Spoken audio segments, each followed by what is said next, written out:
It is 1 o'clock. Good afternoon. I'm Lucas Panzica. Not spotted out at Titans practice. This courtesy of John Glennon, Ryan Tannehill, A.J. Brown, Julio Jones, Tier Tart, David Long, Rashaan Evans, Dane Cruikshank, and Greg Mabin. Jeffrey Simmons, Harold Landry did return to practice. Mike Vrabel will speak to media in a few minutes. Hear it live right here on Blaine and Mickey as he lets us know who will be out for the Saints game. One player that could be out for New Orleans is running back Alvin Kamara, though he has not officially been ruled out. Jordan Schultz reporting today Sean Payton and the Saints are preparing the game plan on Sunday as though they will be without Alvin Kamara. That means more carries for Mark Ingram. Another AFC contender went down on Thursday Night Football. The Ravens lost a defensive struggle at the Dolphins, 22-10. Baltimore now falls to 6-3, and the Preds grabbed another overtime win on the road in St. Louis Thursday, 4-3. Matt Duchene with 2 goals, including the game winner. Mikhail Granlund provided 4 assists. The Preds are 8-5-1, facing the Coyotes tomorrow. Titans kickoff on Sunday at noon against the Saints. League Company countdown to kickoff hits the air at 9. Titans countdown is at 11. For all your foundation repair and waterproofing needs, visit USSTN.com. Breaking news at once on your home for the Titans and Vols. This is 104.5 The Zone.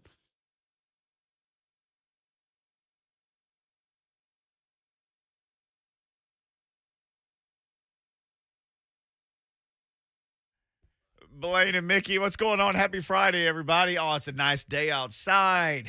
We're going to be with you for the next 2 hours, so don't blink because you'll miss it.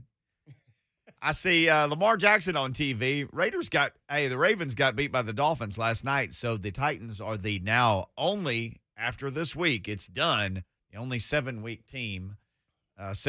team rather, in the AFC. So they will lead the AFC again for another week, whether or not they beat the Saints. And I know they want to beat the Saints, but pretty remarkable the run that this team is on.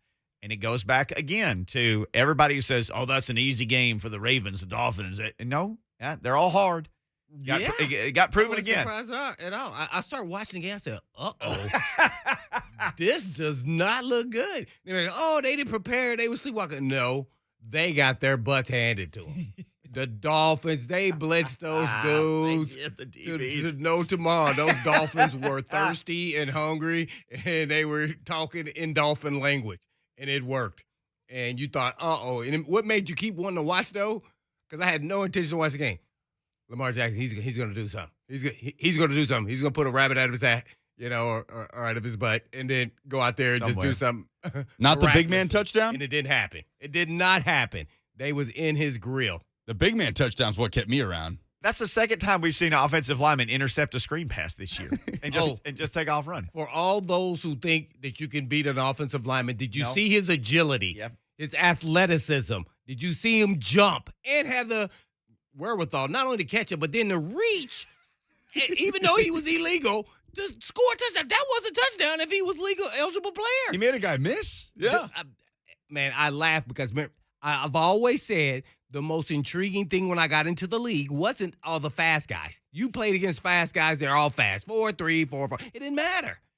Guess what? When you see a human being for 10 or 15 yards that weighs 300, doubles your weight, and can run with you side by side, that is amazing. And then when you see him like hurdle somebody or do something like that gentleman did, you're like, oh, my heavenly God. He's 6'6", 330, too. He's 6'6", 330. Yeah. It was like it was easy. It was like, did you play running back like in high school at some point? Nah.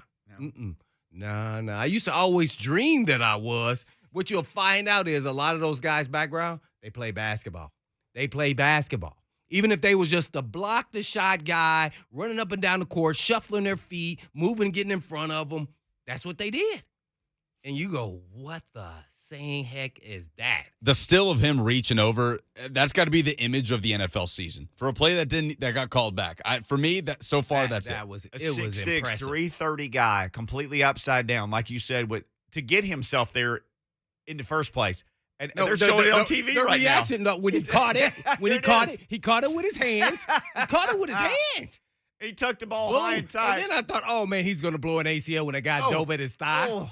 He lifted him up, and then he stretched and reached and flipped and showed his agility. And then he landed on his freaking head and neck. And then he laughs.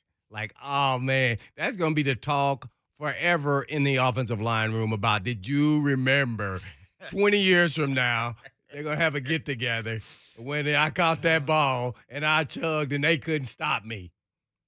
So, yeah, that was impressive. So when you don't judge a book by its cover, I've always learned that in sports, even in high school. Some big guy coming down, dribbling the ball, and then he shoots the lights out. Yep. Right in your eye. Threes, bam, bam, bam. Yep. So when you're ever looking at these guys on the street and they say they play offensive lineman, defensive lineman, they got the big old belly, that's to help them. That's more padding. That's all that is. These dudes can flat out play, and they athletes. They are athletes. I remember had this conversation with my wife. She said she could beat one of the big linemen in the 40. I said, you can't run no 4.8 or 5.0. No way. Unless you ran track. You did not run track. You played on the volleyball team. Track. No, okay. No. You on the cheerleading team. Nah, you can't beat them. And she was forever. And then finally she said, I think you're right. I don't think I could be one of those guys. Nope, you can't. I'm trying to tell you right now. Yeah, remember I used to tell the story. I told him, if I ever see you running next to me, I even told the freak who was he's way better athlete than these guys. I'm going to clip you. I don't even want that on film. Mm-hmm. That you running right next to me for 10 yards. No. Take you out. I'm going to take you out. Yep. As a matter of fact, I may act like I just was trying to avoid a blocker and just take you out. Hey, you cannot get that on tape. Everybody say, well, how fast is Blaine? They're not going to ask Javon Kerr, he's fast. They're not going to say that. They're like, how slow is 23? It's like, why did 90 just pass 23? Yeah. That doesn't even sound right, does it? No. Hey, you look at him, 68. What was his number, 68? He was running by some people in that short little distance. That was perfect for him. Robert Hunt, I believe. The wake-up party for me on this was the Titans went and played the Jets, and Brandon Marshall got left uncovered. So that quarterback just tapped his helmet and took the ball and threw it over to him. He started running, and Jarrell Casey got to him. Oh, I remember that. From the middle of the defensive line, turned and almost caught him, like you said, 10, 12 yards. Yeah, 10, 50 yards. And then he finally got away from him. They ran out of gas. But you saw him, you're like, whoa, he's tracking him until Marshall got to going. Right. 99 for 10 yards. Yeah. Was chasing after Brandon Marshall, and it was just a sight to behold. They can fly, and that's what they're taught too, change the direction, stop, the ball's thrown, go, and give me 10, 15 yards. But give me what you got, big man. Mm-hmm. And some of them just keep on when they go into the sideline, to their team, they just say, I'm out, tapped out. Somebody else. We are waiting on Mike Vrabel. Joe Salavea. His part of Joe Salavea. Joe Salavea's had a good second career in the assistant head coach at Oregon. I'm just saying, that dude. Maui said it was a long way to that sideline. He told you that. Yeah, he coming in the huddle. Why you breathing? It's just a long way from that sideline. Like, what? You making me tired. You scaring me. Well, he's one of those like unsung type heroes that made those defenses so good. Oh, yeah. Him and Fiskey. Gosh. Thornton. Yep. Nobody talk about them dudes. Besides, with the Josh Evans and Kenny Holmes and the freak. Kenny Holmes. Josh Evans, rest in peace. Mm-hmm. Waiting on Mike Vrabel. He should be up any minute. The thing playing the music with his picture is still currently up on all the Titans websites right now. Not spotted during practice today per Jimmy White. I think Lucas threw out these names in his update, but Ryan Tannehill is practiced today. What? I thought that was a typo. Wasn't spotted. He wasn't spotted. Injury report hasn't come out, but he was not spotted. Yeah, they don't drop that darn thing. He wasn't spotted like like a tiger. We didn't spot him. Not spotted. Julio Jones, which Dr. Blaine Bishop, who's our director of content, our Abductus Longus director, and also the director of video injury reports, his business card's not going to hold all of his titles. Teron Davenport had a video of Julio essentially kind of pulling up on a route, and you were like, no. And I think he said that too. He said with something else. Yeah, rhymed with luck. Yeah. Which he is not having any right now with his hamstring. So here's Mike Vrabel. Lucas, tell us when you got it. He's up on the Twitter stream. Are we concerned about the Tannehill? I mean, why? I'm just okay. Here's I want an explanation. That's the first thing I want to know about Mike Vrabel. Here we go. Mike Vrabel live. COVID Illness. What's your concern level for obviously a hugely significant player for the game? Do you? No designation. How is Christian Fulton coming along this week? Good. It's been good to see him back. That was a player that had improved that had gone in, gotten better each and every week, and was really starting to play well, building some confidence, and then had suffered an injury, required a few weeks, and so this was the return to play, and we'll see kind of how he responded to the last couple of days of practice, and then to try to make a decision on him, obviously before the game. When you're deciding who's gonna wear the green dot headset, what factors into that, and just with the way modern offenses are, because a lot of times it's a linebacker, and you gotta shuffle them off the field in certain packages. Yeah, well, you'd like to try to have somebody that doesn't come off the field, right? There's some moving parts there. What packages are they in with, and what kind of communicator are they?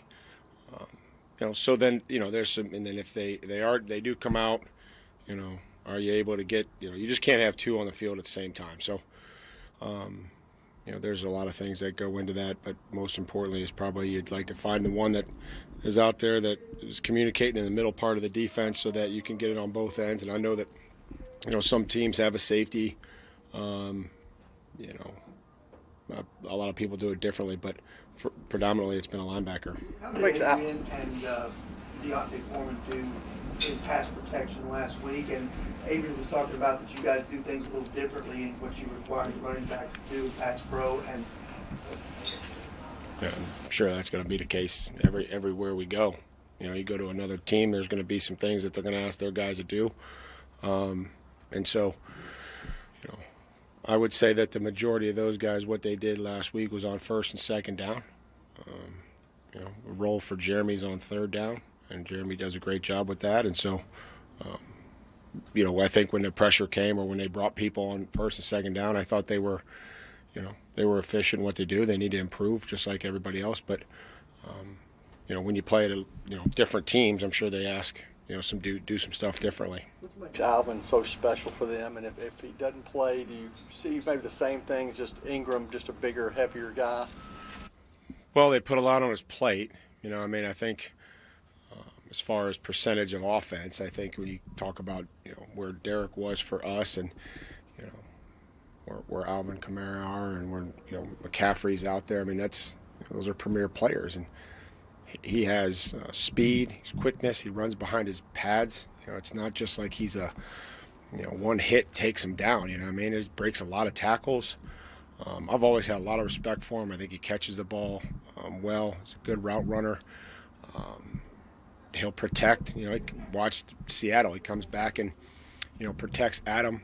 When he blitzes, he's not afraid to run in between the tackles. It's not like this is just toss sweeps, and he runs the entire offense. He gets downhill when he has to get downhill, and he's a really good player.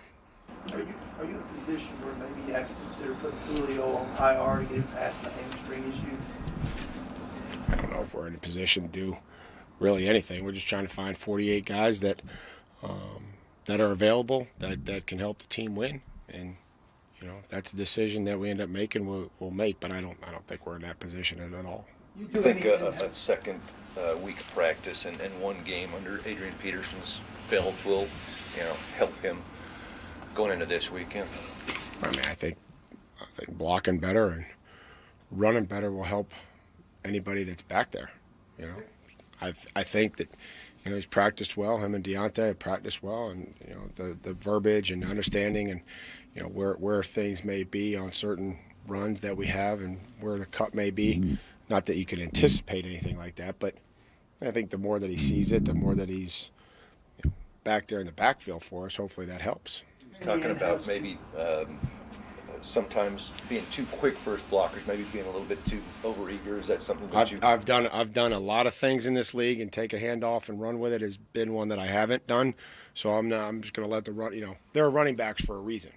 We hand it to them, and that's why we tell linemen and receivers not to direct traffic. Like, hey, run over here. I'm blocking over here. Like, just turn and block, and we give the guy the ball, and they know what to do with it. More new hamstrings this week. Any in-house consideration as to why that's been such a popular injury on this team?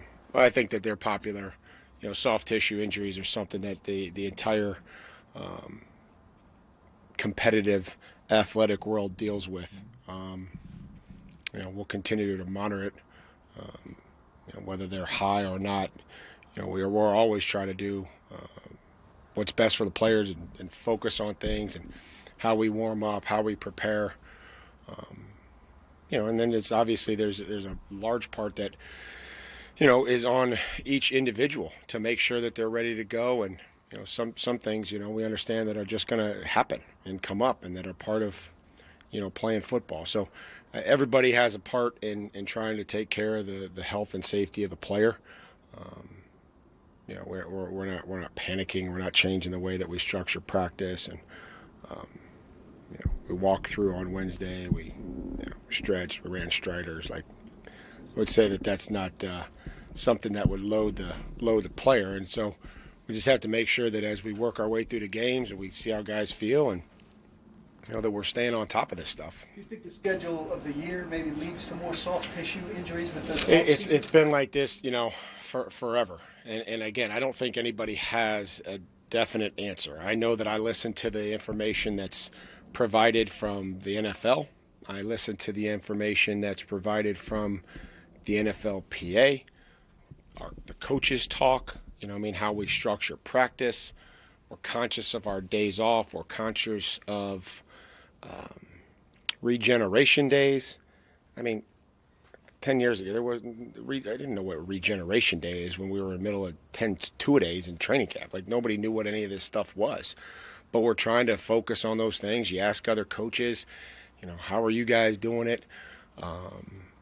So it's a process. We understand that our game, our business, our fans, this is all because of the players and the athlete. And the more that you can have the athlete out there and available, the better the team can be and the better the product is. If you got a player, who's maybe at like 80% or something like that, how is it for a coach and a former player? What's that line like to say? Can you give us, all that you can, 80%, or if they say I can't go, do you just leave it at that, or do you ever say 80% of you is better than nothing? What's that like? I'm not going to get into those discussions, but I would say that we use three things that I've referenced here before that I've tried to explain to you, whether you wrote it down or whether you kept the recording. But it's, can they make it worse? Can they do their job up to the standard that we expect it? And can they take care of themselves in battle? And not to say this is a war, but that those guys, they're trying to inflict pain, and they have to be able to protect themselves when they're out there playing football, as you guys witness each and every week, watching these games. So those are what I have to ask, and those are the questions that I ask, and I try to get feedback from a lot of different people. Then I make a decision, if that helps. If I could get one more green dot question, I believe when you played, they didn't have that, and then you also. No, they did. I didn't play that long ago, Teron. No, they did. They did, Teron. Yeah. I'll finish the question. How much of a difference does it make? Because I'm sure you've been on the field where the green dot wasn't able to be used. So how much does a difference does that make, just communication-wise on the field? I think it one thing it's done is it's forced. I liked it when you signaled, right? Because then it forced everybody to look over there, And so again, when we're in 2 minute, we don't have time, and the offense is going fast. You don't have time to rely on one guy to try to get 10 other guys to call. So a part of me likes everybody looking over there and getting the signal, so that they can understand what's going on and they're engaged early on in the play, as opposed to just sitting there and waiting for it to come through and having somebody tell you what the call is. And so it does help, though, that you're not signaling, and then the DBs can get the call, and then the safety can echo it to the corners, and the linebacker can communicate it to the front end. But there is a certain part of me that thinks that the guys, put it on them to engage and actively look over, get the call. And we've done okay with that. We've done pretty well at that, where, let's say Jeff gets the call and then he's echoing it to the front guys, and then the linebackers are communicating and the safeties are communicating with the corners, and that can always improve. But, teams are going to go fast at different types, at different areas of the field, and we have to be ready to go whether we can get the call in or not. Or sometimes teams will sub late. They shut those off after 15 seconds, and so offenses know that. Offenses know that, so they come out of they sub under 15 seconds and get in the huddle and break. You can't make a call, so you're changing personnel and you have to signal because they shut off. Once you're under 15 seconds, that thing just gives you a loud beep. So, I think it's good for the game, but I don't think you can rely on it. Those things go out, like cell phone service and everything else. We've had our quarterbacks, they go out, and we have a system set up for our quarterbacks to be able to get into a play based on the personnel and give them a menu of things to do when the headsets go out. What do you hope to be able to do as a member of competition? I really just try to make the game better. That's it's a great honor. I try to focus on the areas of improvement. Just trying to make the game better. Make it a better product, and try to make it obviously safer and the best that we can. Salute to service, I guess Veterans Day weekend. Is that extra unique maybe across the NFL, maybe even dating back to your days as a player? Yeah, I think that's important. I think that this is a phenomenal opportunity to recognize the 19 or so million living veterans in our country that are family members, that are friends. I had an opportunity to explain to the team about Veterans Day and Armistice Day and how it started on the 11th hour of November 11th, and Congress changing it to Veterans Day. And I had an opportunity when I was in Kansas City to go visit the VA hospital and spend some time with those men. There was a VA hospital near Arrowhead, and those men and women, they don't come back. Sometimes they don't come back the same as when they left, and I think we need to be conscious of that.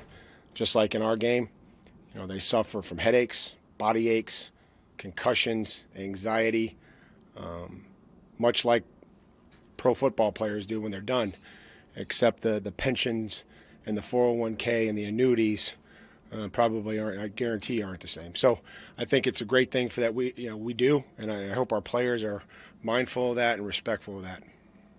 Thank you. It was Mike Vrabel. Certainly some nice thoughts about our veterans that he closed with, but no one got in the question before then about who would or would not miss on Sunday. Typically, John Glennon will get that question in. No one got it done today, though, so we will have to wait for Sunday to wait for the Titans inactive list. Couple of things that stood out. Ryan Tannehill is sick, did not practice today, but he is not on the injury report. Mike Vrabel said no designation. Also, a decision will be made on Christian Fulton whether or not to put him back on the active roster from the return to play protocol off of IR. That decision will be made. Usually it's made by Saturday afternoon. So that's something you'll have to keep an eye on all of your favorite various Titans accounts. Buck Reising is set to join us. We're late for the break. We'll hustle into that when we come back. Get Buck Reising's reaction to all that he heard today and more. That's next on Blaine and Mickey.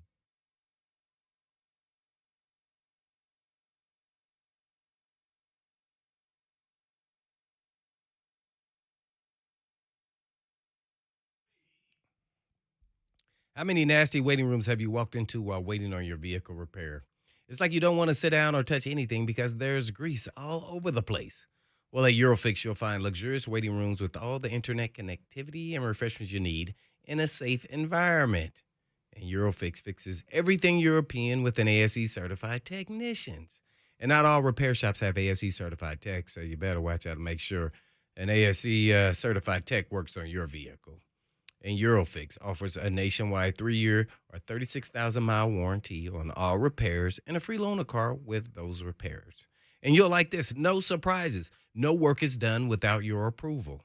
And Eurofix also offers a free 15-minute no-wrench inspection and can drop in with no appointment necessary. A former youth pastor and starting out with just $50 in tools, owner Aaron Stokes and his team have been repairing European vehicles for over 2 decades now. So if you want the best to work on your European vehicle, just give them a call at 844-EUROFIX. That's right, 844-EUROFIX, Monday through Friday. Or you can just check them out online at myEurofix.com. That's myeurofix.com. But always tell them Blaine said you.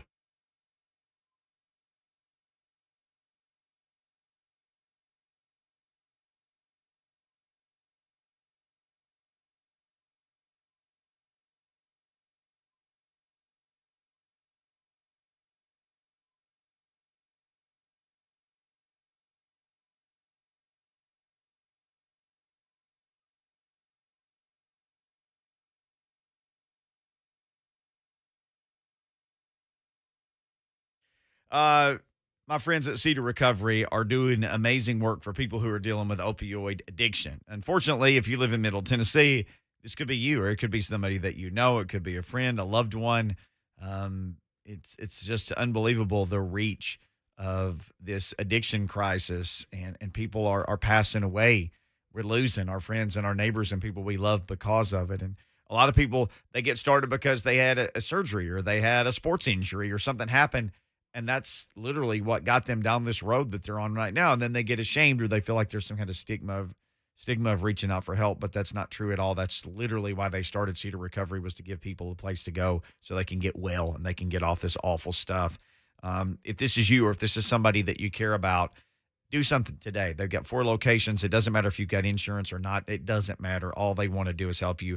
CedarRecovery.com or call 615-800-5330. Begin your journey to feel better, get better, and stay better. Cedar Recovery, addiction treatment that works.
Blaine and Mickey 104.5 The Zone.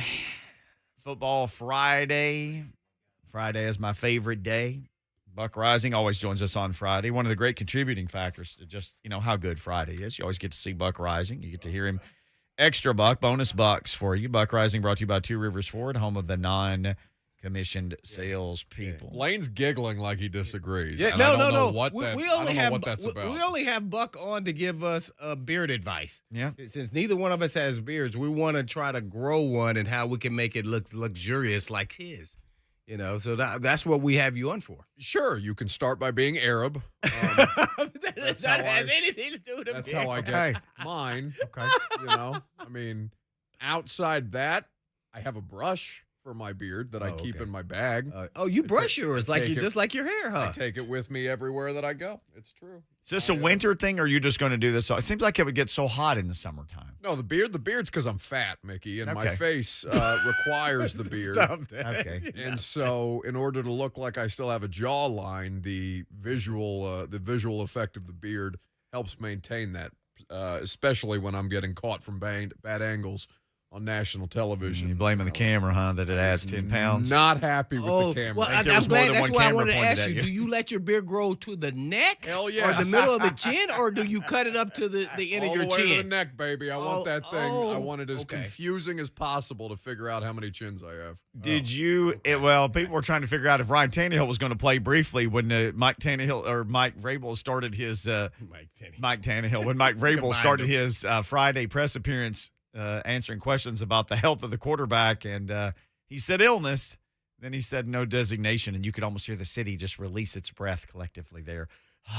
Yeah, he's going to play. He's going to play, and that's good news. I don't know what the offensive line situation is going to be like in front of him. That matters very much, though it is a good sign that Taylor Lewan was at least limited throughout the course of the week. We'll find out his official designation at 3 o'clock today. Kendall Lamb was a full participant yesterday and did practice again today, so that's a good sign. Oh, no more your favorite player, Bobby Hart. I don't know why. It's not like I dislike Bobby. That's your favorite player. I don't think that's true. What he did on Sunday was not my favorite if I'm the quarterback behind him, nor the running backs, because it was a nightmare for Bobby Hart. And I think that ultimately for the Titans, it's a situation where the quarterback is going to be able to get you a fair amount of the way through this Derrick Henry-less stretch, however long it lasts, but he can't do anything about it if he's not upright. And Bobby Hart played a big role in why he was not entirely upright throughout the course of that game. Now, Aaron Donald, I gave him the game ball. That's unfortunate, Blaine. You know why? See, I think you're looking at it from the wrong perspective. I'm sure that's true. Lamb, I blame Lamb and Lewan for him having to be out there and for you to put your quarterback at risk of getting killed. Yeah. At the last minute, he was the guy available, and he did as good as he could do. And guess what? He kept him from getting killed. Yeah. Well, yeah, he did. How many times? Well, how many times did he get sacked? I don't want to care about no pressures. Pressures is like I sneezed. Nope, that's not a. That's not I hit him. He did not hit him. He did not hit him. If you sneeze on somebody 6 times, they're going to end up with COVID, Blaine. That's basically what Bobby Hart did. In the NFL, that doesn't matter. No, a sneeze is like you're way away. So Tannehill got sacked 4 times. 2 of them were on Bobby. 2 of them were on Quessenberry. So it's not ideal. Right, no doubt. No, it's not ideal. Right. So, but you're not talking bad about Quessenberry. I'm not talking as badly about Quessenberry because I did not say again. It was only Lucas says 3 times. Lucas, what? 3 times that he was sacked? Yeah. 3 sacks for the Rams. Forgive me. 1 sack on David Quessenberry, 2 on Bobby Hart. All right. Thank you for that editorial correction. Watch this. Tannehill was supposed to throw one of those. He didn't. He held on to the ball. No, that I'm sure is true. That I'm sure is true. Listen, there's a reason that he's getting rid of it faster than any quarterback in the sport the last couple of weeks because he's terrified he's going to end up with Aaron Donald stuck in his neck. But, man, what the heck you think was going to happen with a 3rd, 4th string type player? Oh, that? Listen. I mean, really, so I applaud him for even going out there and doing that. That is really hard to do what he did, and especially against that defense and those pass rushers. Oh, no, that kind of situation is why Ty Sambrello quit. Because he was tired of that. No, I'm dead ass serious. Really? That's what happened? Yeah, well, yeah. I mean, because he didn't get the preparation. Well, and then he didn't like the fact that he was thrown out there against Seattle. He's pissed about that. So, listen, it's not easy to do stuff like that. And when Taylor Lewan is as, I don't want to call him unreliable, but as not certain of a proposition as he's been with the knee, with the continual knee rehab, then the Bobby Harts of the world are going to get tossed out there more often. Yeah, no doubt about it. We had our, Mickey had our midseason grades. I guess I'll let Mickey ask you about, who's been halfway through the season, offense, defense, disappointment, impressed, and all of those things. Rookie of the year. Are you asking me this? Yeah, we want to hear yours. Yeah. But, Mickey had the contest. So who was surprising and all those things. So that's well, I mean, Danico Autry is, I don't know how you couldn't consider him the most surprising, the most valuable, the most impactful. Like, Danico Autry is doing everything right now, and he makes all the difference in the world for that defense because they have the best four-man rush in football right now. And it's not necessarily just predicated off those front four. They're getting it with Christian Fulton as the fourth man. They're getting it with David. Now, they won't get it with David Long on Sunday because he's not going to play, but they were bringing David Long as the fourth man in those pressures, those zone exchange pressures that they like to use where Landry or Dupree drops into coverage and they bring a fourth man. You said Christian Fulton? I meant Elijah Molden. Oh, okay. So that is an important clarification. Thank you, Blaine, for that. But, it'd be interesting to see whether Christian Fulton's available. I think things are trending towards that way. Of course, they'll have to make an official designation on Saturday if they're going to activate him. But Mike Vrabel seemed to be very pleased with his progress throughout the course of the week. Since you're on the defensive side, where are we going with the linebacker? With Long, I don't know what's going on with Evans. It doesn't seem like he'll be playing either. I'm not sure of that, though. Yeah, he didn't practice. Rashaan Evans didn't practice yesterday. He's still dealing with that ankle. I mean, it'll be Monty Rice. It'll be Monty Rice out there next to David Long. And they have been protecting a linebacker who, it's not Jan Johnson. Jan Johnson was on the team during that's who I was thinking of. Yeah. White number 47 will not be the Titans' Thanks for the linebacker. designation. I will have to find out. I remember the name because I saw John Glennon tweet it out. I'll look that up for you. But right now, it's Monty Rice and David Long as your starting inside linebackers, as long as nobody else gets hurt. Dang. Whew. Well, you have the Cosell, since you didn't give us your offensive guys on your midseason grades. What did you? None of them can stay healthy, Blaine. I can't give it to you. They can't stay out that are there. healthy. His availability means that's you got to be in this equation in rookie of the year. Well, I mean, it's only Molden that's playing, so you got to be the rookie. Yeah, there's that. Right. There's that. I think the one I would like to hear is just we did this. Who's been the biggest disappointment for you this year? Ooh, you trying to avoid that question, Beard. No. Julio. Right? No. I mean, I don't think Julio. I don't know how much I expected out of a 32-year-old wide receiver whose season ended last year with a hamstring injury and that the hamstring continues to be a problem, but I don't know how you couldn't answer Julio. Like this is. Well, why couldn't you say Lawan then? Well, because Taylor, I knew that the ACL was going to be different. I didn't cover Julio Jones last year, right? So I don't know how significant the hamstring issue is. I don't know all the things about Julio Jones until I find out the Titans are trading for Julio Jones. And then you start to understand, you start talking to people in Atlanta, and kind of things seem different with Julio than with Taylor. Now, I think that Taylor could be a part of that conversation, and I'm sure for many people it's Taylor, because the fact that the quarterback's getting smacked around, but it's not Taylor Lewan that's, that John Robinson is on Good Morning Football the day after trading for Julio Jones talking about, it's now the historic Pinewood Cafe, because that's where John was when he made the trade for Julio Jones. So you're selling me a bill of goods, not with Taylor. Taylor's a part of the package, but Julio. Julio's the crown jewel in the middle of the Titans, 2021 Super Bowl aspiration. So if you're not disappointed by the Julio situation, I don't know who else you would say. Yeah. Well, I forgot who. I think I said Rashaan Evans. Who did I say? I think Rashaan Evans. Yeah, Rashaan Evans. The Julio, if you go look at the history of the NFL, this is why Julio's not on this. First of all, his availability hasn't been there every game. Number two, no receiver has ever been traded that was a Hall of Famer or any other type of player that was a receiver and made a difference on their team win-wise. Maybe one win. So it was a risky proposition right off the cuff from John Robinson to make that kind of move, even a Hall of Famer. Go look at this. You can go look at Jerry Rice, T.O. Go look at the players when they go to other teams. They just don't have that kind of impact in the win-loss record. That's why I didn't know if it was ever worthy of doing that trade. Well, now, in the playoffs, he could be the difference if he, to your point, is healthy. So to me, anybody who is like in and out of the lineup that we don't know a lot about, I don't know if I couldn't put him on the list. Yeah, do I want him to do more and stay healthy? Yeah. I don't even think this offense fits his skill set.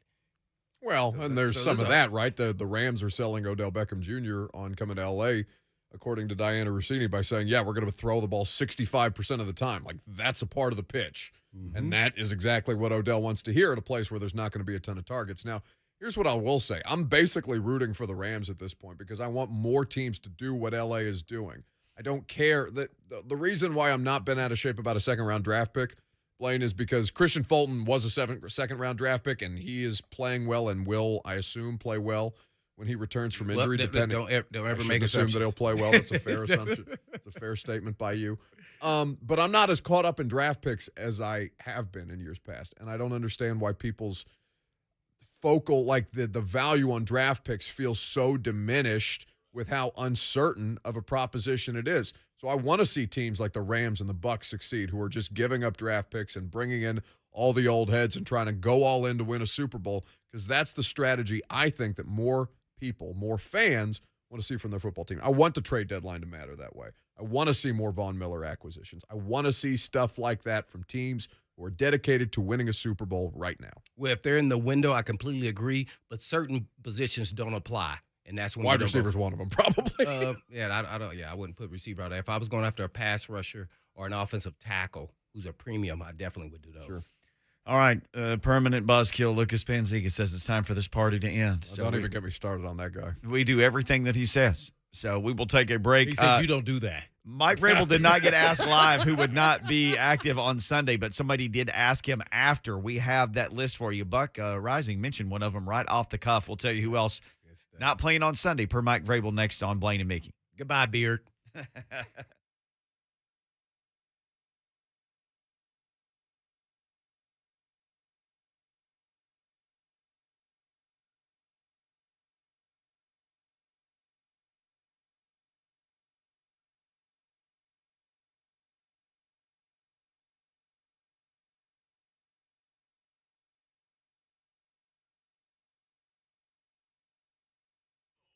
Let's talk to all you ladies and gents out there who are dealing with hair loss and you're just tired of it, but you don't do anything. Guys, you just put a hat on, you go to the person that cut your hair and you say, let's use the next clipper down, the number right as the numbers change, then the less hair gets left behind and you don't do anything. Ladies, maybe you're creative with how you style your hair. Well, look, you could stop all those shenanigans and you could just go to PAI and you could literally get your hair back that you've lost. It's real simple. I mean, it's right down the road in Brentwood. People literally come from everywhere to go here. And there's a real good chance if you're listening to the show, you probably live local. You wouldn't have to fly here, which people do, or drive here or get here from some other faraway place to go to PAI because they're the very best when it comes to hair.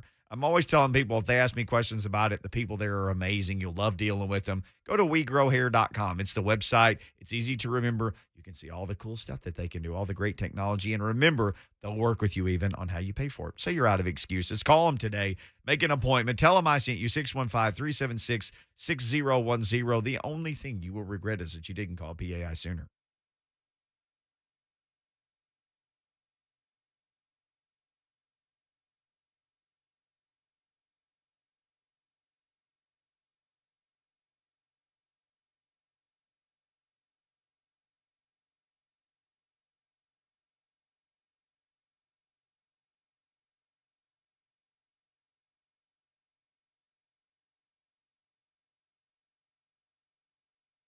All right.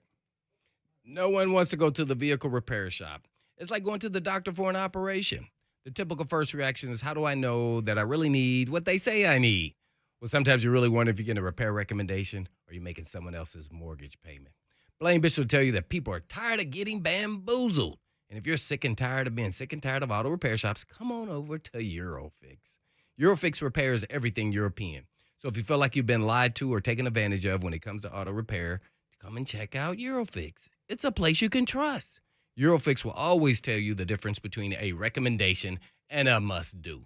You get a free 15-minute no-wrench inspection at every visit. No appointment necessary. Just come when you want to come. And Eurofix also offers a free nationwide 3-year, 36-month warranty on all work, plus a free rental car with reservation on every repair so you're not stranded sitting around all day. And all you have to do is just give them a call at 844-EUROFIX. That's right, 844-EUROFIX, Monday through Friday, or you can just visit them online at myEurofix.com. That's my Eurofix.com. But always tell them Blaine said ya.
Blaine and Mickey 1045 The Zone. Happy Friday to you out there. So Mike Vrabel always on Friday at some point, usually John Glennon will say, Mike, can you tell us he's not going to play on Sunday? And he'll always make some crack about it, but then he'll throw out a name or two or three or just however many names that he knows at that moment, I guess, that will not be active on Sunday. Well, we listened to just about the whole thing today, and if you're just joining us, Ryan Tannehill didn't practice today, has some kind of illness, but no injury designation. So typically, if there's no injury designation, that means there's no question that you would play in the game. Decision will be made on Christian Fulton, I think, within the next 24 hours. That has to be done. But this was from Ben Arthur. So Mike Vrabel finishes his entire press conference, Blaine, and he's like, thanks, and he just takes off. So then the music starts playing. But luckily, the people who were there, typically they do these under this porch at St. Thomas Sports Park. Hey, Mike, before you go, they can get in another question, which the rest of us wouldn't hear who were listening via Zoom. This is per Ben Arthur of the Tennessean. David Long, Greg Maben, Dane Cruikshank have all been ruled out from Mike Vrabel. Now, there are sometimes other guys who get ruled out as well, but that's who he ruled out on Friday. Man, no question. David Dang Long. Yeah, he's been balling as well as Cruikshank and Maben. And I would probably throw, just based off the interview, I don't know if Evans is going to play either. So, I don't know. So, that's a lot on defense. Lucas says that he has the audio. This is what Mike Vrabel actually said about Christian Fulton, who it would certainly be great to get him back. Good. It's been good to see him back. That was a player that had improved, that had gone in, gotten better each and every week, and was really starting to play well, building some confidence, and then had suffered an injury, required a few weeks, and so this was the return to play, and we'll see kind of how he responded to the last couple of days of practice, and then to try to make a decision on him, obviously before the game. So it's Mike Vrabel about Christian Fulton. That means he sounded optimistic. I don't know what that means, but he did sound very optimistic. It would be great to get Christian Fulton back. But we've seen one guy after another. Greg Maben off the street. Chris Jackson, the other 23. Just different guys have come in. Oh, Chris Jones. Sorry, not Chris Jackson. Chris Jackson, 35. The other Chris in the defensive backfield. Chris Jackson playing in multiple spots. When you get, again, and I agree with you 100%, if you listen to the show every day, from front to back, if the front gets pressure, the back doesn't have to be 4 All-Pros. It doesn't have to be. Your example is always Tampa Bay. Start naming DBs from Tampa Bay. Probably can't. Right. But ask Mahomes about. But we can name their defensive line. Yep. Yeah. Sue. Yeah. Pierre Paul. Yeah. But you should start naming, those guys. Oh, those guys, yeah. Big money pass rushers, yeah. And Sue could have probably made more money go other places. No way, man. Why would I leave here? Yeah. Got the GOAT, 44 years old, like he's never aged a day. Got Pierre Paul. No, I'm not going anywhere. I'm stay right here. Just try to get me another ring.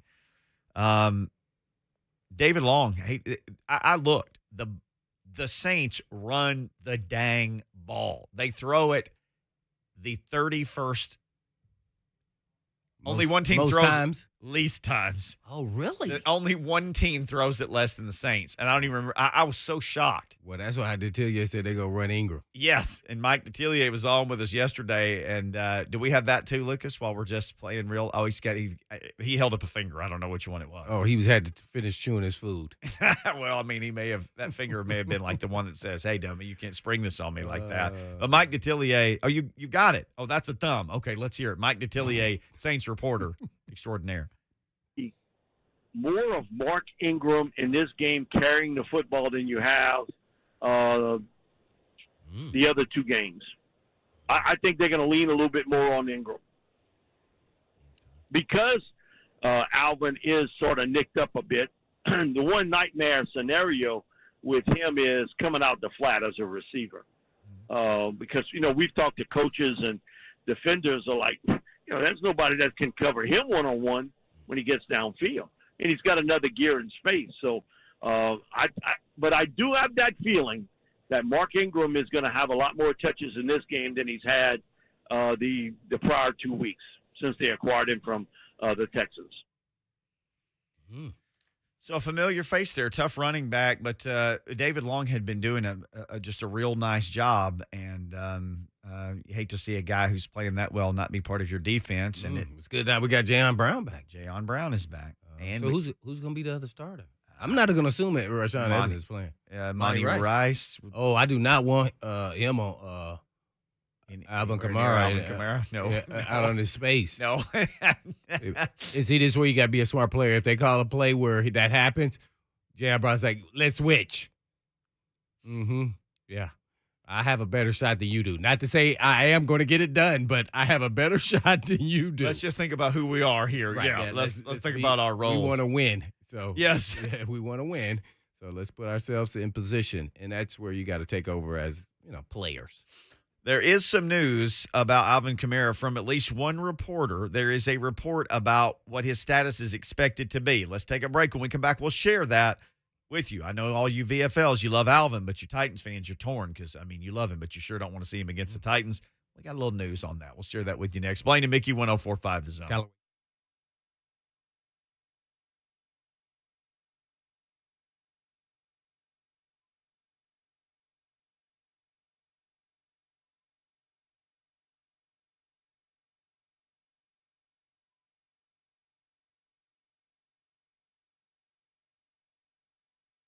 So I don't know if you remember this. This might even just sound like crazy talk to you, but once upon a time, it was fun to buy a car. was fun to buy a car. It was. It was fun to buy it and drive it and all those things, but that process started when you were looking for it. People who had the most funds were the people who were getting their information from Edmunds, though. They've been making car buying easier and more fun and simpler and putting that knowledge in your head about the best way to go about it and what's the right price, all of those things. Edmunds has literally been doing that for over 50 years. Well, now you can just go to Edmunds.com. That's the spot. So it's a crazy market right now with used vehicles selling for often, what they were paid for a year or two ago because there's this chip shortage, which means there are very few new cars. So if you're going to buy, you need to know what to pay. You need to know the best car for your situation, and you need to know what your trade-in is worth. Edmunds, they're here to do all that. As a matter of fact, Edmunds is here to guide you to your perfect vehicle. Visit Edmunds.com to see their best car rankings. Search for vehicles near you. That's EDMUNDS.com. For cars, there's Edmunds.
It is 2:01. Good afternoon. I'm Lucas Panzica. Titans head coach Mike Vrabel, speaking to media earlier, ruled out David Long, Greg Maben, and defensive back Dane Cruikshank from Sunday's game against the Saints. Ryan Tannehill did not practice today. Mike Vrabel said he was out with illness. No designation on the injury report today. He should be expected to play on Sunday. Titans will kick off at noon against the New Orleans Saints. The League Company countdown to kickoff starts at 9. Titans countdown at 11. The Preds grabbed another overtime win on the road in St. Louis Thursday, 4-3. Matt Duchene with 2 goals, including the game winner. He's up to 7 on the season. Mikhail Granlund with 4 assists. Preds 8-5-1, taking on Arizona tomorrow. And Tennessee returns to Neyland Stadium, hosting the top-ranked Georgia Bulldogs in a defense that's allowing less than a touchdown per game. A 2:30 kickoff on Saturday. Vols be wearing the dark mode uniforms again. Vol Network coverage right here on The Zone starts at 1. It's the second round of the TSSAA high school football postseason, and 104.5 The Zone is at a 6A matchup between two 10-1 teams. Lebanon hosting Riverdale. Myself, Will Bowling, and Ramon Foster on the call tonight. Pregame coverage at 6:30. It is a 7 p.m. kick. For all your foundation repair and waterproofing needs, visit USSTN.com. Breaking news at once on your home for the Titans and Vols. This is 104.5 The Zone.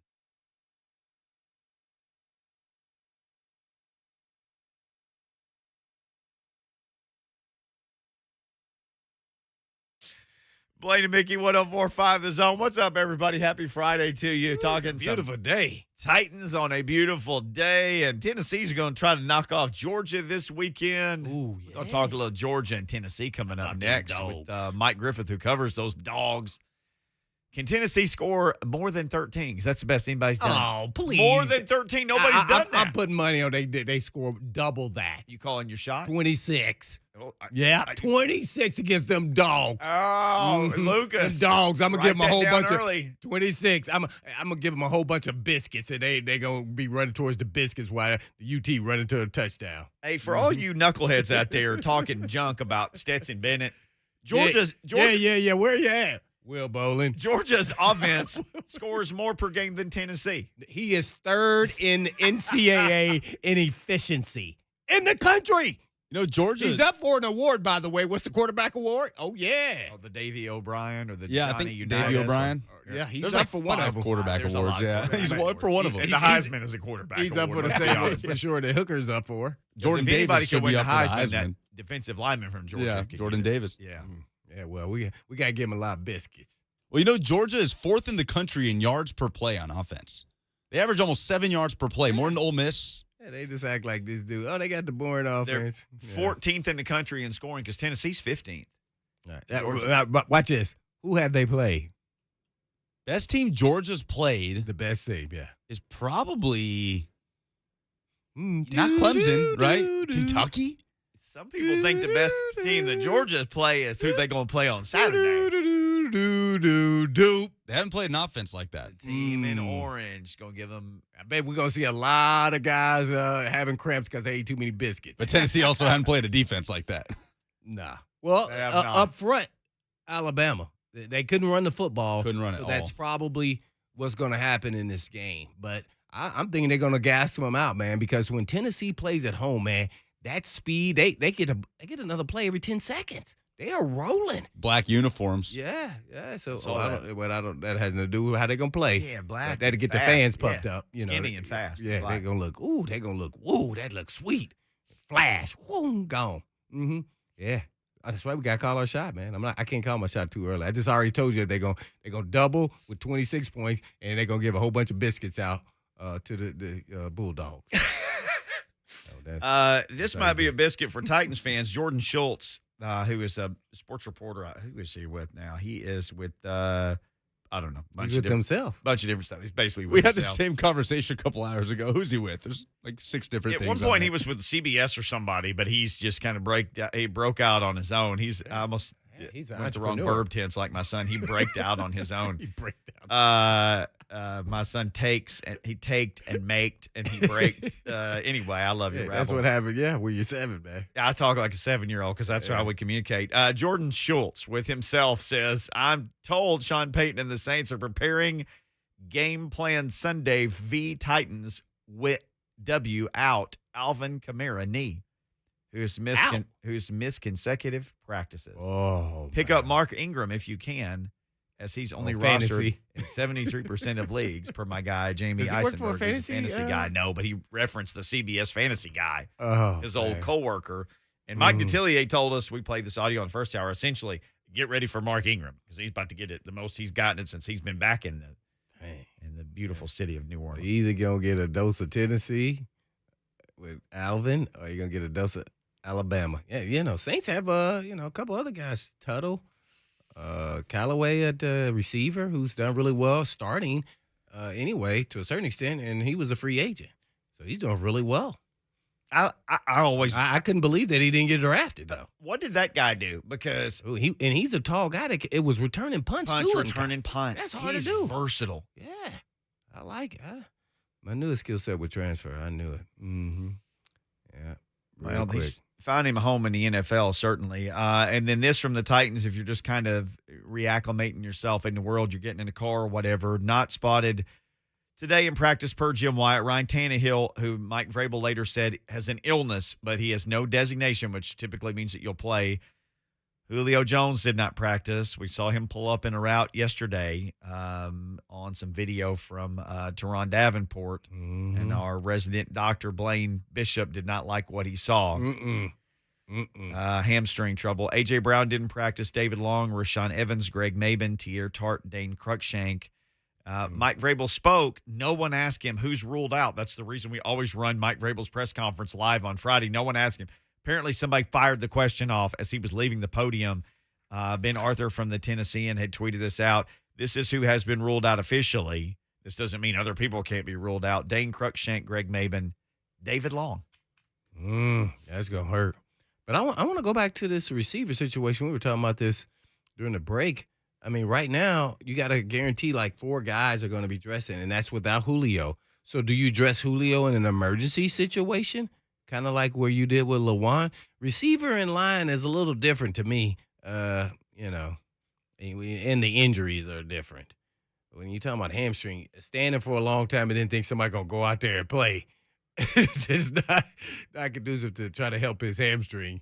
Either you're going to put him out there and let him get it warmed up and work through it, or you shut him down. So if not, they may make, dare I say, or Mickey say, who may be active this week, because right now it's only 4 without Julio, right? Right. I mean, Lucas, we're not good at counting, but we got Rodgers, NWI.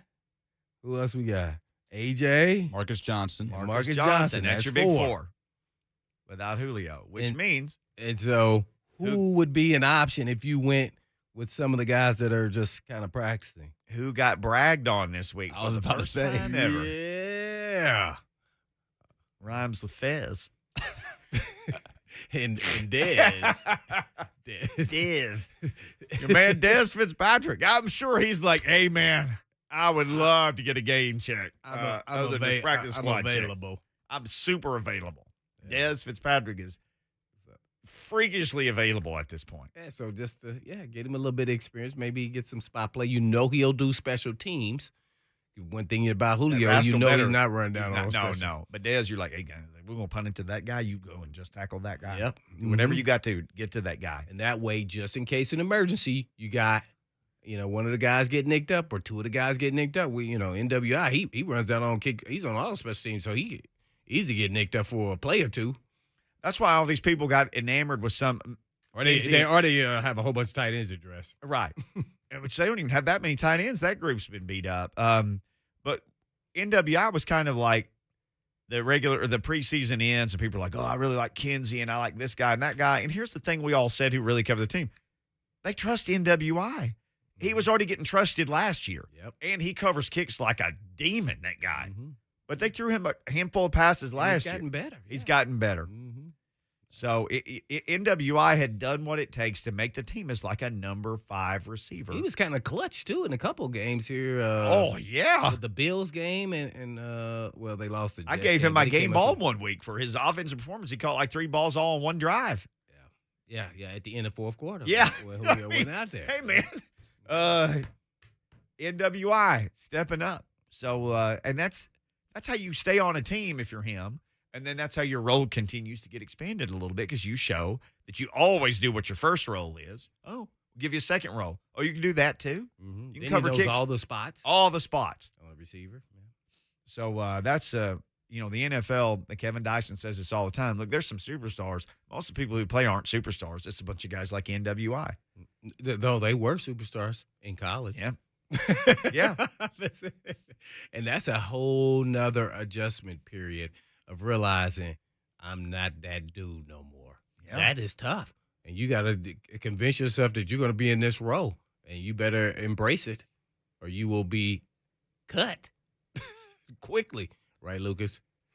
Oh, I had a college receiver tell me he struggled his first couple of years, and he said, you don't understand. He said, I didn't even play football until I was a senior in high school, and I had like 1,500 yards receiving because I was faster than everybody else. Yep. He said, I would just go out there and run to a spot, and the quarterback would throw me the ball, and then I'd outrun everybody. He said, what do you think my first couple of weeks were like around here? He said, I didn't even know what the routes were. I didn't know the route tree. Mm-hmm. So I didn't even know it. Yeah. So they're telling me do this and do that. He said, I'd have to ask, what does that mean?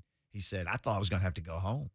They said, I learned it. I sat up every night in the dorm, and I learned this and that, and I learned, but he said, then I had to learn concepts, and I had to learn combinations. He said, I had to learn if this guy does this, then I do this, and if the DB does this, then I do this. He said, I really didn't know any of that stuff. Mm-hmm. So he said, I had to figure out I can't just out-ability everybody. Yeah, that's over. Yeah. And think, some people go to college and still they just God-given ability people. Then they get to the NFL. And then that's over. It's over. Yeah. And well, the ones who keep working really hard and have the super-duper talent, all of them got the, yellow jacket. Right. Yeah. So they still keep – it's not always out-athleting a guy, but they find a way to beat him. Right. Mm-hmm. And there's always the freak, or like we talked about Darryl Green, who was 40 years old and finally slowed down to, 4.4, and, Dion. And we got one here. I mean, Julio. Julio's one. He's a freak of nature, just a type player. The king. I mean, those dudes, man. It's like, whoa, man, where'd you come from? Another planet. Let's hope that planet has fast healing feet. I hope it has a fast healing hamstring. Come on, Julio. Julio. It's getting lower and lower. Julio. All right, I'm just going to go ahead and say this. This offseason, if anybody starts pining for some, older guy, big-time free agent, I'm going to say, nope, I don't want that guy. I want just a worker bee. I don't want him. I don't want any big-time free agents anymore. None. Zero. Because, Danico Autry wasn't a big-time free agent signing. He changed the defense. That guy's skill set is awesome. Yes. Yeah. Give me, if you get 4 free agents, just get me 4 Danico Autrys at different positions. Just quality starters in the NFL. You end up having just as good of success as some of the superstars. But, that gets people in seats. I know it does. It gives us a lot to talk about in the summertime around here, too. We have plenty to talk about. But I'm all about worker bees, hard hat guys. One of those guys, Mike Griffith, covers for the Atlanta Journal-Constitution. He covers those Georgia Bulldogs. Let's talk some Tennessee and Georgia coming up next right here on Blaine and Mickey on Friday. Arr, arr, arr.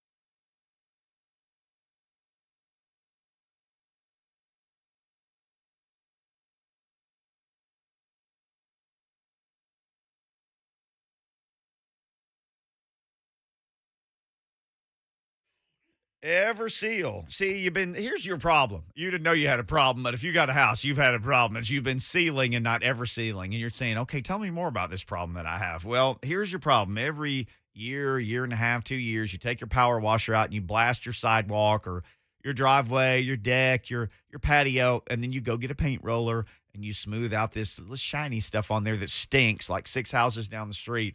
And you think it's going to work, and it never works. That's because you're using a top coat. You're sealing. You're not ever sealing. Everseal, on the other hand, is a product that, well, first of all, the Everseal people come out. They clean this surface like it's never been cleaned. And then they add this product that bonds to something. It doesn't just sit on top of it. It becomes part of it. It's guaranteed 25 years, and it looks amazing. So all these surfaces outside your home, I mean, you could just sit outside and sip lemonade, give your power washer to your brother-in-law, Fred, whatever you want to do. Stop sealing, start ever sealing. Let them take care of every surface outside your home. And if you live in a log cabin, let them seal the whole thing. More information, ever-seal.com, or call them. Get an estimate today, 1-844-EVER-USA.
Blaine and Mickey 104.5 The Zone. It's going to be a fun football game tomorrow between the Dogs and the Vols. I think Vol fans are really hoping it's a fun football game, and this dominant Georgia defense maybe, has to take a breath or two during the game. We're joined now by Mike Griffith I got cramps. from the Atlanta Journal-Constitution. Going to talk about this stuff. Mr. Mike, how in the world you doing today? Oh, doing great, guys. Hey, need to say this. I noticed in your bio, I guess I'd noticed this before, you are a veteran, and certainly this day after Veterans Day, thank you very much for your service, sir. We appreciate it. Oh, thank you. Honor and a privilege, man. I tell you learn a lot when you join the military, and I got a lot of college money, too, so that worked out for me back then. Long time ago. Well, it's all right. But anyway, we certainly appreciate you and the sacrifice made by so many others who took that same oath to protect us so we could all be fat and happy and do the things that we want to do, because a lot of brave people like you, they face down all those things out there that would come after this country. At Mike Griffith 32, Atlanta Journal-Constitution reporter. So let's just – here's my top question. I'm just going to start with the one off the top rope. Can the Vols crack the mythical 13-point barrier against Georgia that seems to have been impossible for anybody else this year? Wow. I don't know. I mean, this is probably the best offense that Georgia's faced, and Georgia's obviously without their sacks leader, Adam Anderson. So I think a lot's going to depend on really, how the Georgia offense fares. In the past, Georgia's done a pretty good job not turning the ball over, not giving opponents a short field, doing a good job in special teams. So much of this is field position, right? When you think about where drives start. Georgia's got a great punter in Jake Kamara, kind of one of those hidden hero guys that can flip the field. So, I think it's possible for sure when you consider how fast Tennessee plays and their ability to get plays off, ability to get teams misaligned. I know Kirby's been working on this game plan for bits and pieces for the last 4 weeks. He takes parts of practice out just so he can be ready for this hurry-up style that Tennessee plays. You mentioned the speed and just how fast they go. I know Georgia is super deep, especially in the front. Could some of this speed keep them from substituting in some of those fresh leg guys who are all other 4- and 5-star recruits?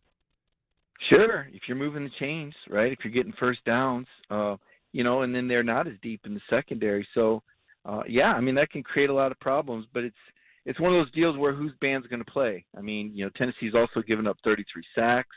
There's potential for turnovers. Somebody's going to make a play, though, and that's what makes it, I think, exciting, is it gives Tennessee a chance. And, of course, Tennessee pulling out all the stops. They're wearing those dark uniforms. I think it's Tennessee homecoming. I don't know last time Georgia team was scheduled as somebody's homecoming opponent, but that's the situation. And for Georgia, this is kind of their last real hurdle. This could be their first undefeated SEC season since 1982. So the Dogs are playing for a lot here. Man, and Lucas Panzica confirms, Tennessee alum, it will be homecoming. We need to fire the scheduling coach, whoever scheduled Georgia for homecoming. I think you could make it much easier. I already have my ding-dong. Mike Griffith, our guest here from the Atlanta Journal-Constitution. Well, Mike, man, thanks for coming on. I guess, what is Georgia's health situation? They've had some injuries. I know a lot at receiver hasn't affected a lot of things. Their team is so talented. But where are they as a team? Well, their best receiver is George Pickens, and he's out. And their fastest receiver is Arian Smith, and we found out a couple days ago that he's out. Dominic Blaylock is another experienced guy that hasn't played this year. So, they're pretty beat up at the receiver position. That's why, you probably see more double tight end than you do the multi-receiver sets. Left tackle, Jamari Salyer, that's their best offensive lineman. This looks like this will be the second game he'll miss. So, they're missing their best offensive lineman. Kendall Milton, arguably their best running back. I know Zamir White kind of leads them in carries, but the Milton kid he's pretty special. I don't think he's going to play either. And then you mentioned on defense, we talked about Adam Anderson's availability, not going to be there. I think Christopher Smith hurt his shoulder a few weeks ago, but I think he's going to play. But it's a pretty banged up team. I mean, they've had a lot of attrition. I could go down a laundry list of guys that, were projected starters that aren't out there. There's probably 5, 6 of them. But they're deep, like you guys said. They're deep. They're talented. They're well coached. Nobody's really pushed Georgia yet or taken them out of their comfort zone, really, since the Clemson game. That's really the last time we saw Georgia in any kind of a dogfight. Man, we're on with Mike Griffith with the AJC as well as Dog Nation. I guess, tell me, everybody is kind of down on, from the bird's eye view of Stetson Bennett, but he keeps producing. What is he, like third in the nation in efficiency? I like his story. I like how he played last year. I like how he's playing this year. He's doing everything he's supposed to do. Why are all the people so against, or naysayers against him? Because they have the backup? I don't think that they're against him. I think JT Daniels is just that much better. Stetson is he doesn't have the arm. He doesn't have the height. A lot of those deep balls that are getting caught are 50-50 balls. Could have easily been picked. You go back to the Florida game, he was 10-19 with 2 interceptions and a touchdown against a real suspect Florida defense. So, what you see with Stetson, though, is a lot of play action, a lot of ground game. Georgia's predominantly a ground and pound team when he's out there. They haven't thrown more than 20 passes when he's in a game. And, he ought to be completing passes. If everybody's putting 8 in the box and you're just taking shot plays and play action, then you should have a very high rating because you're not throwing it that much. But you look at JT Daniels, and, he's just so much better. He can do so many things at the line of scrimmage, much, much better arm, stronger arm, more arm talent. More cerebral guy, almost Manning-like at the line of scrimmage with the pre-snap reads, setting the protections, adjusting the routes. And the question is, when will we see JT, this week? He came in a little bit late. He'd missed those 5 games with a strained lat, and I think Kirby eased him in a little bit last week against Missouri. I think we're going to see him again this week. But Georgia's just a different team with JT out there. The last game he started, they were up 35-0 on Vanderbilt in one quarter. Granted, it was Vanderbilt, but, they put Stetson in there, and, he scored 3 points the whole second quarter. So when you got JT out there, you turn into a pass-first team that shows you more of that explosive football that was kind of seen, more of a contemporary game that those recruits like to come and play in. Mike Griffith with the AJC. With that, all that being said, then, if this becomes a shootout, then we will see JT Daniels. Then he'll be out there because he has a bigger arm. He's a better talent. Wow. Well, yeah. I think we were 2.5 minutes from seeing him out there against Florida. That was a 3-0 game with 3 minutes left in the first half. Kentucky's a 14-7 game at halftime, and it's what I said. With Stetson, it's more of a pound, wear the other team down, field position game. But you put JT out there, and that's firing up the jet, man. That's going from a propeller plane to a jet. Not to say the propeller can't be efficient. It can. There's still some people that fly on propeller commercial airlines. But you put JT out there and you're in the 21st century with your offense. It's just, do you have the weapons on the perimeter? And we talked at the start of this interview about a lot of these receivers that we're missing. And so if you're Kirby Smart, you got to play an offense, play your quarterback that's really designed for your personnel. And, we've seen a lot of double tight end, but one of those tight ends is Brock Bowers. And, it just blows my mind that guy's a freshman because the way he's able to catch and run, and the kid's got a 40-inch vertical. You don't expect that out of a tight end. So they got a special weapon there. And then Darnell Washington, this guy, he's going to be on somebody's fantasy football team in a couple of years. This dude goes 6'7", 280, and he'll truck you or run away from you. He's hard to cover. So they've got some tight ends that are really dangerous and difficult matchups. And, now you got Jermaine Burton back on the perimeter, a kid named Ladd McConkey on the perimeter. Adonai Mitchell, a Tennessee kid originally, on the perimeter. They've got some threats. And it's just a matter of how does Kirby want to play it, and can Tennessee take Georgia out of their comfort zone and push Kirby, like I said, to pull that jet out there and start firing the ball in the air. Those defensive-minded coaches, I don't need to tell you guys this, they run the ball all day if you let them. That's what Gene Stallings did when I covered him at Bama. Mark D'Antonio liked to do that when I covered him at Michigan State, all these former DBs. If you let them run the ball on you all day, they'll do it. But if Tennessee can score or shut down the run, Missouri kind of gave the Georgia run game trouble. If Tennessee can do that, I think you'll see the ball in the air. With Mike Griffith, the AJC and Dog Nation. Mike, how close was JT Daniels to maybe wearing the big orange? It's pretty close. Just from the stories I did when I went back to California last summer, spent some time out there at Mater Dei and St. John Bosco where DJU went. They were real close. Jim Chaney and Jeremy Pruitt, they were, he would have been the guy. There was a lot of he could have pretty much gone anywhere. LSU was interested, Ohio State was interested, But Tennessee was kind of a play right away situation. As it turned out, JT wasn't ready to play at the start of last year. Remember, he didn't play until the last 4 games because of that knee injury. That was Kirby's call. JT was cleared for Tennessee week, but he didn't play until later in the season. I mean, Kirby's very cautious when it comes to getting these guys back on the field. But yeah, I mean, it was close. I mean, Tennessee was a school that wanted him, that was going to play him, that at the time was playing more of a pro style. But in the end, Kirby just had too much to offer in terms of opportunities to win a championship. And a lot of these receivers, albeit they're not healthy now, but boy, when George Pickens is out there, he's about as good as there is in college football. And he'll be coming back soon. I don't think we're going to see him this week, but I do think we'll see Pickens by the SEC championship. What does the future hold for Daniels? I actually caught your appearance on another show, and you were saying just how helpful he is to Stetson Bennett, basically like having another coach. He's obviously has eligibility left, but what's the future hold for him? No matter what happens this year, come back and lead the team next year, you think?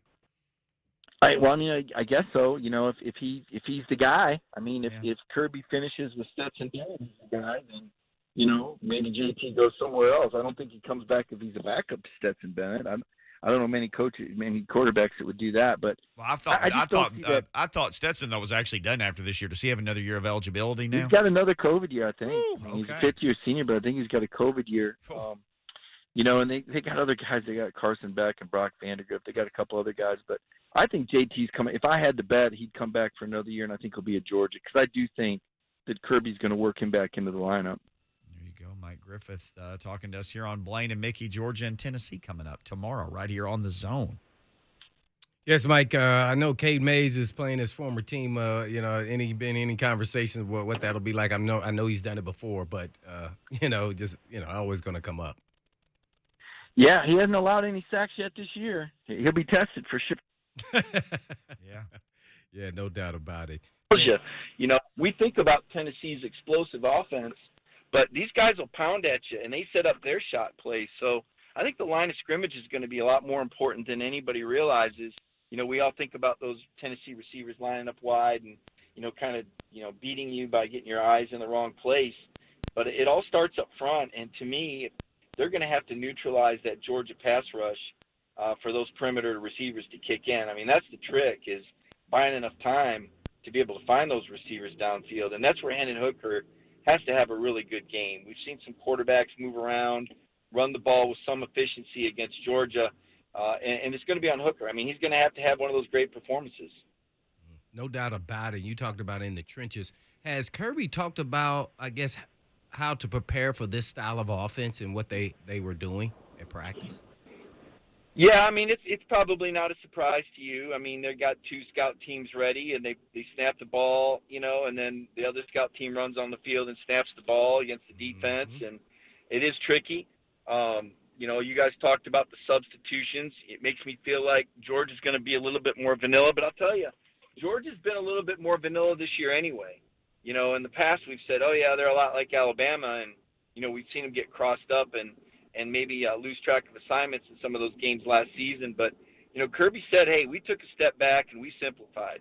And, Kirby said that Georgia playing more zone now, more zone concept, just straight zone, not letting guys get behind them, and basically getting enough pressure with that down 3 or down 4, where the quarterback still has to get rid of it with guys in coverage. So, I think Georgia's about as well equipped to handle this as anybody.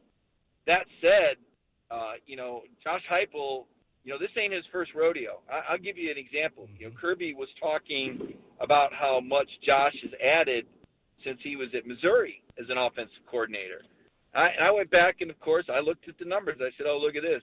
Georgia, beat Missouri, 28-27 this year and crushed them, whatever, in 2017, and I brought that up to Heupel, and he goes, yeah, well, I've changed because of my personnel. He said, whether that's at Missouri or the 2014 Sugar Bowl. And I said, wait a minute, the 2014 Sugar Bowl, what's he talking about? Well, I went back and looked. Heupel was the co-offensive coordinator on that Oklahoma team that toasted that Kirby Smart Alabama defense. So Kirby's dropping memories of beating Missouri, and Heupel one-ups him and says, hey, let's talk about the Sugar Bowl there, Kirby. So there's some competition between these coaches. I mean, he obviously didn't say it like that, but that's kind of a classy way. To me, that's a classy way of trash talking. Like Kirby brings up a couple games, incidentally, from Missouri, and Josh just happens to bring up a game that, an offense that he was co-offensive coordinator for, scored 45 points on a Kirby Alabama defense. So these guys are, Josh is new to Tennessee, but these are old. These guys have crossed paths before, and I think there's a begrudging respect. I mean, you got a former college quarterback against a former college safety. I mean, there's just that's just kind of one of those cat and dog things, Mm-hmm. Oh, no doubt about it. You said that was the 2014 Sugar Bowl? Yeah, go back and look up the box score of the 2014 Sugar Bowl when Josh was the co-offensive coordinator for Oklahoma, and they beat Alabama. Versus Alabama. Okay, cool. Well, speaking of that, then, Kirby Smart, maybe he wins because guess what? Is he going to win the SEC Coach of the Year and maybe Coach of the Year overall? Well, I mean, if they go undefeated, I mean, right now this defense hasn't given up more than 13 points in a game, and you got to go back to 1992 Alabama to find another defensive unit that you could say was 9 games into the season and hadn't given up more than 13 points. And, you guys might have mentioned earlier, conversely, Josh Heupel's coached 45 games between Tennessee and UCF, and he's never scored less than 14. In fact, Josh's offenses have scored 20 or more 44 out of the 45 games. So, obviously talent has something to do with it. It's not just X's and O's, but, I know Tennessee fans are excited. They got a coach that's kind of onto something here. I mean, think about it.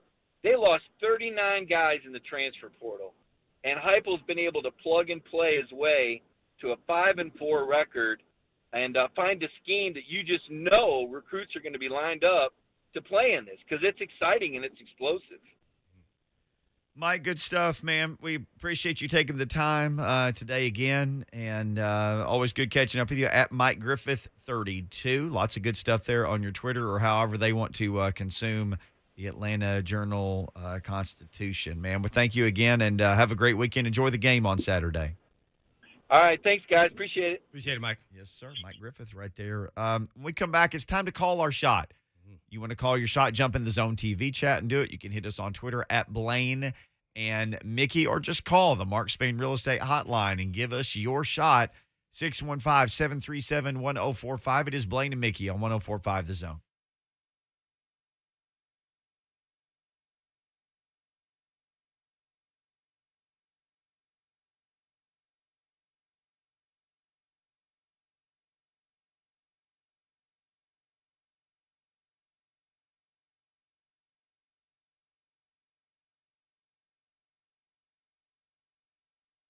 Let's be honest, this NFL season is getting by us a little bit too fast here. It's week 10 right now. You got a fun Monday night matchup coming up between some division rivals, the Rams and the 49ers. They know each other well. Tell you who else knows them. FanDuel Sportsbook, and they want to make this weekend the NFL even bigger for you, and they're going to give new customers all 30-1 odds on either team to win. It sounds pretty good, right? I like this game. I like the Rams. I like the under. I like Cooper Kupp to score a touchdown. But maybe you find a parlay or a money line bet, the spread, whatever it is. Find a bet that you want to make. Make it on FanDuel Sportsbook. When you win, you get paid in as little as 2 hours. And if you're already a FanDuel Sportsbook user, they're going to hook all customers up with $50 when you refer a friend. Plus, your friend will get $50 too. Just invite them using your exclusive referral link, which can easily be found when you tap the refer icon. Just sign up with the promo code Mickey, Mickey. And remember, you can win $150 on just a $5 bet. Just use the promo code Mickey when you sign up. You got to be 21 or older, present in Tennessee. New Year's is only $10 first deposit required. Most wagering designated offer market. Max bonus $150. Bonus for Tennessee users filled in site credit within 72 hours. Tennessee site credit expires 14 days after receipt. Restrictions apply. See full terms at sportsbook.fanduel.com. If you've got a gambling problem, call the Tennessee Red Line at 1-800-889-9789.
I'm looking at Twitter earlier. Lucas Panzica drops this amazing anthem on his timeline. Lucas, you want to give people the background on this beautiful song? This is allegedly the theme song for the Orlando Magic in 1989. So this is being performed on the floor of the Orlando Magic's arena in the late 80s. And I just could not get over how electrically amazing this was. If this happened at halftime or pregame of every NBA game, I would be watching NBA basketball every week. I mean, are you kidding me?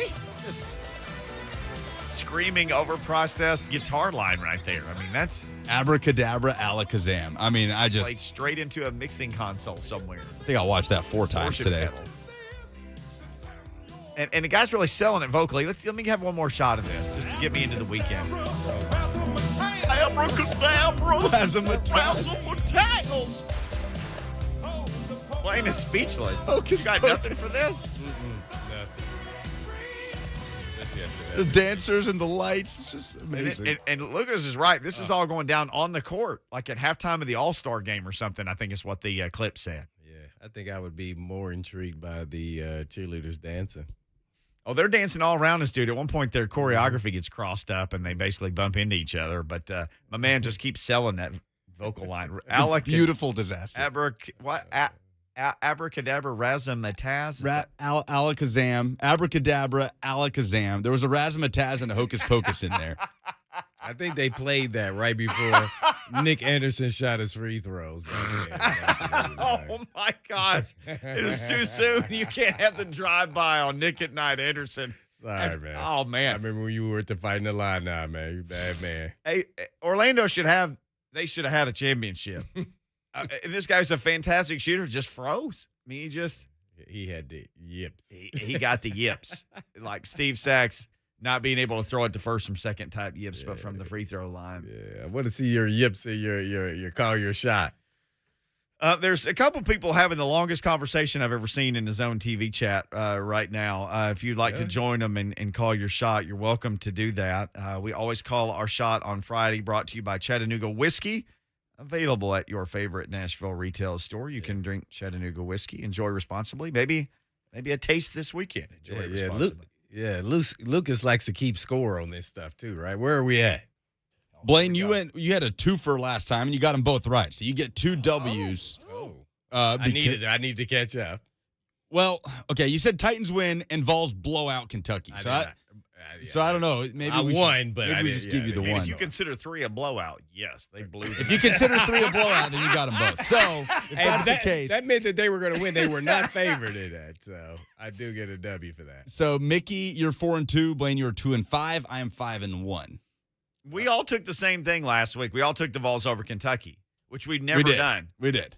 We were all very confident. You guys just sold me on that one. And I drank the Kool-Aid mixed with the Chattanooga whiskey, and I just jumped right in it. All right, Lucas Panzica, let's hear your shot caller, big baller. Vols score 3 touchdowns against Georgia, but Georgia still covers the 20.5 point spread. Oh, man. Okay. So he says they get over 13. I'm going to go further. They're going to double what they've given other teams, and they're going to cover the spread. So they're going to score 26, and they're going to cover the spread, which I think is 20 points.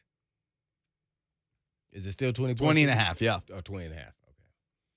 Yeah, so I'm not going to go as far to say that I'm drinking the Kool-Aid all the way I'm sipping right now. But I really believe they got a great shot. If the tempo goes the way in their favor, if it's fast-paced, they're going to win.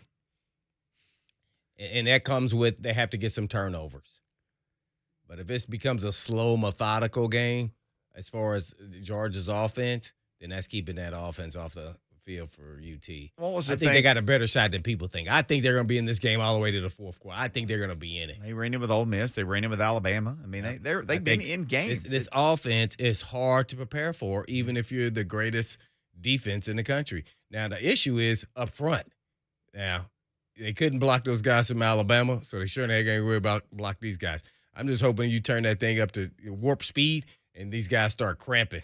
And then they just start, I'm so tired, and you just run right through them. At some point, got to be able to run the football. They were not able to run the football versus Alabama. I think Georgia secondary probably just as comparable. They just got a better front. So it's going to be a close one, but I'm not going to go as far as say they're going to beat them, though. Vols to the wall on Twitter says Vols 38-35 over Georgia. Hooker shocks the world. GBO, and there's a bunch of other stuff in there. The Cliff Notes I wouldn't be shocked, though. I wouldn't be surprised at all. I think Hooker actually, after this season, should come out. I know people going to say that's crazy talk, but your risk of injury, it's a weak NFL draft. You're going to have the numbers. You're already fourth in efficiency in the country. You're up for a lot of quarterback awards. Can't get any better. You've already showed what you can do at Virginia Tech. Now you just cemented that by having a great last season. Yeah, so I would come out. That's why I keep asking that question. Because I used to say, oh, man, why are they coming out? Then all of a sudden they go in the third round. Well, it's a weak quarterback draft. So, yeah. I think what if JT Daniels stays in? Shoot, crap, I'm coming out. Yeah, that's why I asked about him earlier with Mike Griffith. I think Hook needs to run tomorrow. I think his legs can be a big weapon for him. But my shot is Titans keep the winning streak going over the New Orleans Saints, the visiting New Orleans Saints. Who dat nation? I think the Titans get the win over Who Dat Nation. We'll be on talking about it, Bucket, 9 a.m. and us at 10 a.m. on Sunday with the good Dr. Kevin Dyson. But right now it's time for 3HL to get you the rest of the way home on this beautiful Football Friday. Oh, yeah. And as always, Mickey, you know what it. happens. Peace.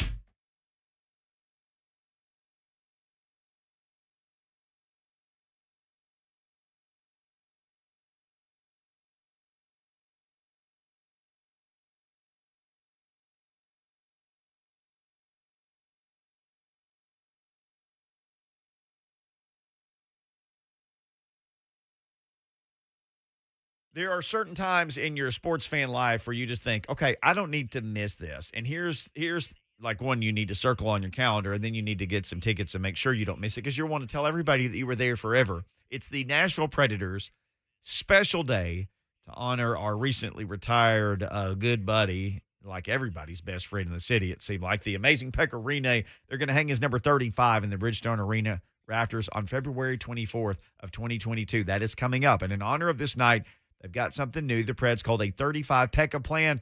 Ticket plan allows fans to attend either 3 or 5 games